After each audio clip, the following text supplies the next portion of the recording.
All right, Team Running Lab, what's up? Welcome to week 5, strength training for marathon, half marathon training.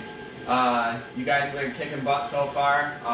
I've been really happy with the progress I've seen from people, really happy with the feedback we've gotten on these videos, all the people that are getting their strength workouts in and getting stronger so that they can run longer and further and healthier. So we're going to get into it today. We're going to do a mixture of strength and plyometric movements that are going to help us be stronger and more explosive for running. I've had a couple questions that I want to answer real quick. You'll notice I do most of my workouts in my socks or bare feet. If your foot's strong enough to handle that, you're going to get more benefit out of your workouts that way, just by strengthening the ankles, strengthening the intrinsic muscles in the foot so that we don't hurt our foot when we're running, or we don't need as much support from our shoes when we're running. So that's why you'll see most of the workouts being done in barefoot or very minimal footwear. Now when I run, I'm putting on whatever is going to be the most comfortable for me, whatever is going to give me the arch support and the padding and cushioning that I need to get through my distances. The other question I get is, who the heck is this guy in the poster behind me? His name is Steve Prefontaine. If you're a distance running fan, if you were born in the 50s or 60s or 70s, you would have lived through the time when he was a famous American distance runner, one of the most inspiring runners in the history of the world. If you don't know who he is, I recommend that you watch the movie about him. It's called Pre, with Jared Leto in it. That's your homework after this is done. Really check out Steve Prefontaine. Even though he was gone before my time, he's been an inspiration for me and a ton of other runners out there. So let's get into our strength workout here. We're going to start with legs, move on to upper body, and then core. Just the same routine as always. Level 1, you're doing 3 sets of 10 reps. Level 2, you're doing 4 sets of 15 reps. Level 3, you're doing 5 sets of 20 reps. Alright, so we're going to get into it. First workout is going to be sumo squat. So we're going to take our legs, we're going to go nice and wide here, in a wide-legged stance. You're going to angle those toes out a little bit. So think of a sumo wrestler taking a stance before match. That's the squat we're going to get down into. So it's going to be a little bit more demanding of our adductors. It's going to be more demanding of our glute medius. So get into that nice wide-legged stance, and we're going to come down as low as we can into that squat. You'll feel it stretching through here. You'll feel those glutes really turning on to keep us nice and stable through that wide-legged stance. And if you need to get down low enough, feel free to go ahead and place those hands down in front of you. Just make sure you're keeping the back straight. And as you come up to standing, that's when you really are squeezing those glutes together.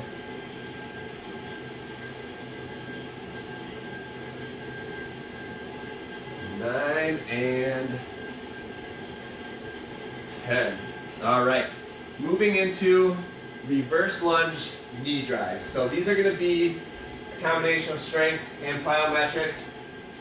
If you need to modify, stick with just a nice reverse lunge. Then as you come up, just bring that knee out in front of you. For those of you that are going to be more advanced in this, we're going to bring that knee back. And as we come forward, we're going to explode up and actually jump off that right leg. So 5 each side.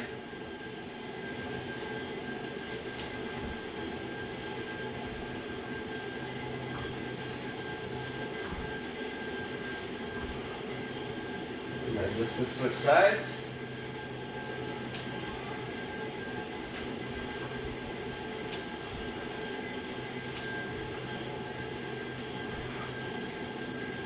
Excellent. Again, if you need to modify, just a nice reverse lunge. Come up with that knee. If you can, do a little calf raise on that one leg as you're coming up. So plenty of ways to modify that. Next, we're doing single leg bridges. So getting down to our backs.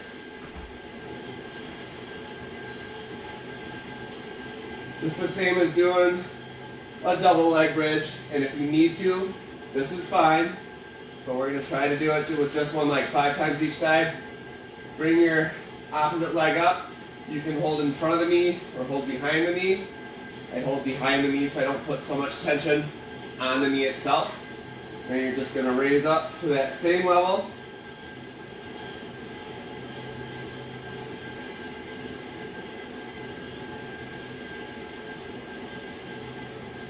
It helps to really drive into that heel so we can get that hip up high enough.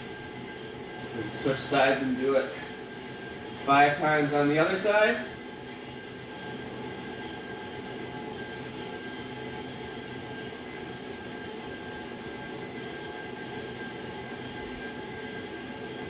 Excellent. All right, and then our third leg movement is going to be a squat hold. So just a nice isometric squat hold. Get into that traditional squat position. Level 1, we're going to do 20 seconds. Level 2, you're going to do 30 seconds. Level 3, you're going to do 45 seconds. So I'm just going to show you a 20-second hold. You're just getting down into that squat. It's just like a wall sit without the assistance of the wall. So you're just going to hold it here for 20 seconds.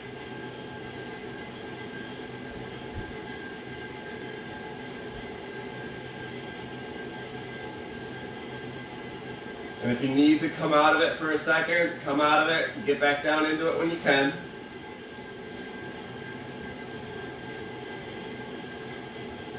This is nice because it's going to make us balance as well as keep that core strength engaged and keeping our legs engaged throughout.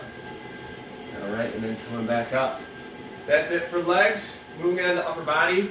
We're going to do a couple chest movements. We're going to do a couple bicep movements and back movements. We're going to start with wide angle push-ups. So getting down into that push-up position, but you're going to move your hands out beyond shoulder width. This is going to engage the chest a little bit more. We're going to kind of get rid of our shoulder assistance here, so you're going to feel it more right in the middle of the chest. Here, so we're going to do 10 here.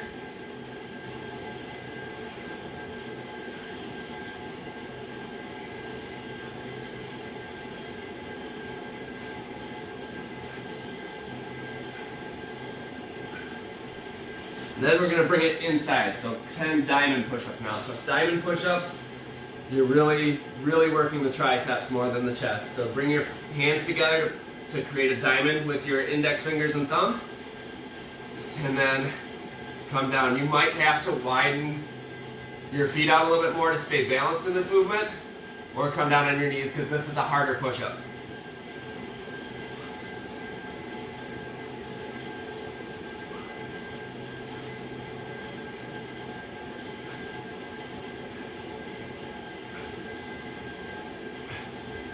Excellent. And then the next 2 moves are going to be done standing. We're going to do a bicep extension. We're going to start with our arms curled in just as if we were holding a barbell and doing a bicep curl. But you're going to come out and push out, and then back in. Really focus on engaging those biceps as you bring them back in and lengthening them as you push out. So 10 of these.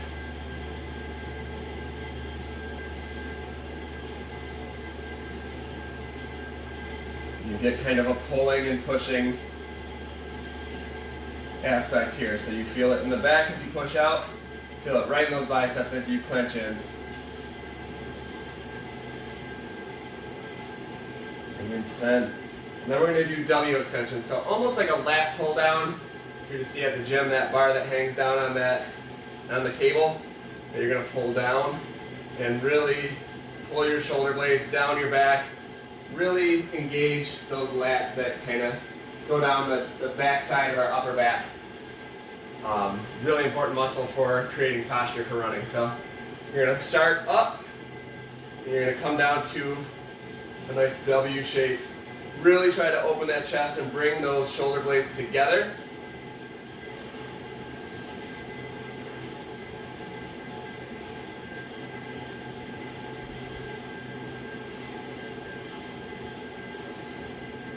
Always surprised by how much I can actually feel this without any weight involved. So think about how hard a pull-up is sometimes. It's these same muscles. So if you can do this without weight and just condition those muscles to work in this movement, eventually you'll be able to add weight, and eventually you'll be able to pull your body weight up onto that bar. All right, moving on to core. It's the end of upper body. Core, we're going to do standing side to side chops first. So standing with your feet just about hip width apart, you're going to pull out in front just like you're kind of holding on to a pole or an axe or something like that you want to keep straight up in the air. You're going to go to one side to start, and we're going to go back and forth 10 times. So 1, 1, 2, 2, 3, 3. We're just getting that rotation in our torso while we're standing, making sure we're working those obliques and our core through this twisting motion. Try to keep your hips as stable as possible. Only go through your range of motion as far as you can comfortably. You don't want to be having to twist and drop your knees and stuff like that. Keep that nice posture straight up and down here. All right, moving on to slow mountain climber. So we're going to take that mountain climber movement that we've done for legs so many times, and we're just going to slow it down so that we really have to stay in our plank position. So we're going to come up and then back. We're going to do 10 each side.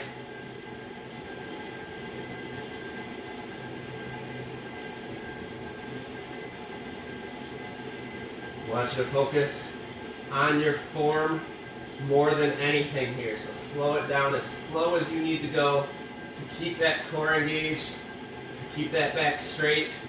Just a little dome through the upper back so that you're pushing away from the mat and engaging your upper arms at the same time.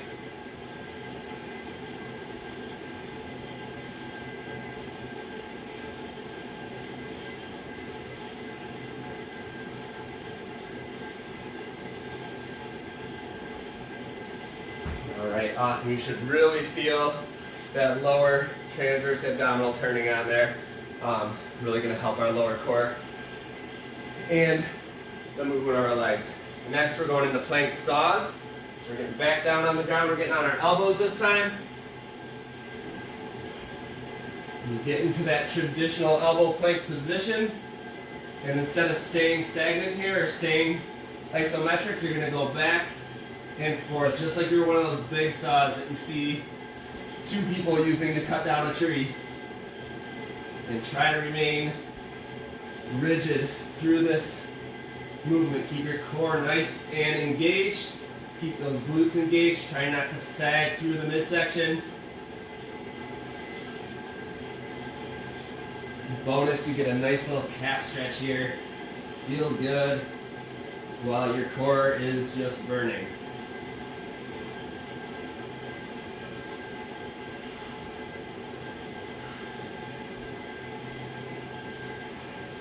All right, excellent. And then we're on to our last movement, side plank knee drive.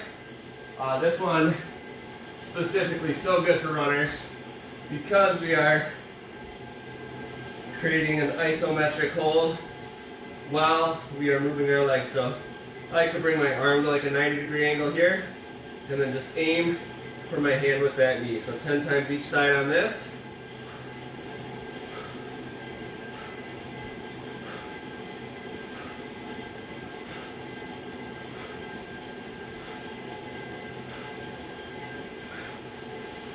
Right, excellent. Modify this however you need to. This is kind of an advanced movement. If you feel like you need more of a challenge, you can raise your arm up over top. Bring that elbow in at the same time. Or if this is too hard, feel free to lay down and just work on that hip flexor motion or that explosion of the knee upward. But right in the intermediate zone is right here.